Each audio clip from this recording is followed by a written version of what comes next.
নমস্কার সবাইকে। এই পুজো সিরিজের লাস্ট ব্লগে সবাইকে ওয়েলকাম জানাচ্ছি। আমার পুজো সিরিজের ব্লগ যেন শেষ হচ্ছে না, বিকজ আমি খুবই লেজি এডিট করতে, তো আমার অনেক দিন সময় চলে যাচ্ছে। তো আই প্রমিস এটাই হবে লাস্ট ব্লগ আমার হবিগঞ্জ ট্রিপের দুর্গাপূজাতে। তো হবিগঞ্জ গ্রামের বাড়িতে গিয়েছিলাম, আপনারা সবাই ব্লগে দেখেছেন। তো লক্ষ্মী পুজো শেষ করে আমরা পরের দিন চলে আসি রাখি দিদিদের বাসায় সবাই মিলে।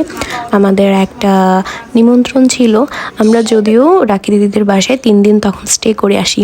তো ওইটাই ব্লগ আকারে আজকে দেখাচ্ছি, 3 দিনের সব কিছু একসাথে। যেহেতু গেট টুগেদার হলেও অনেকটা বড় করেই হয়েছে, মানে অনেকজন মানুষ ছিল, তো তারা বাবুর্চি এনে রান্না করিয়েছিলেন, পোলাও, রোস্ট, সবজি, বেগুনি, অনেক কিছু। তারপরে হচ্ছে মেজদা আবার আমাদেরকে সারপ্রাইজ দেবেন বলে নিজের হাতে একদম আলুর চপ বানাতে চলে যান রাতে। তো ফার্স্ট রাউন্ডের খাওয়া শেষ হওয়ার পরে আমরা এখানে ছাদে যাই, কারণ মিমি দিদিরা চলে যাবে। তো ওরা থাকতে থাকতে আমরা কিছু বোম ফোটাই, দেন আমরা লাস্টের ব্যাচে খেতে বসি। খাওয়া দাওয়ার পরে এখানে সবাই বসে আড্ডা দিচ্ছিল আর বলা বলি করছিল যে আলুর চপটা একদম শেষ রাতের বাজিমাত। তো মেজদা বলছিলেন যে ওস্তাদের মায়ের শেষ রাতে। তো বলতে বলতে সবার অগোচরে বাজার থেকে আলু, পেঁয়াজ, ডিম, আবার এত রাতে, রাত তখন 1টার উপরে বাজে, নিয়ে চলে আসেন। কি করবেন, আবার নাকি আলুর চপ বানাবেন। সবাই এত পছন্দ করেছে ওনার আলুর চপ, তো উনি খুশিতে এখন সবাইকে আবার এটা খাওয়াবেন। সবাই এত প্রশংসা করছে, এখন খাওয়াতে তো হবেই। তো আবার হচ্ছে এত রাতে সবাই মিলে আলু ছিলাছিলি করে আলুর চপ বানিয়ে ফেলেন অনেকগুলো। তারপরে শুরু হয় গানের আসর। তো গানের আসরগুলো আপনারা র ক্লিপ এনজয় করুন, বিকজ গানগুলো আসলে খুবই সুন্দর হয়েছিল। সবাই ছোট বড় একসাথে মিলে গান, আড্ডা, নাচ হচ্ছিল।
তুমি যেই বাগানের ফুল, আমি সেই বাগানের মা।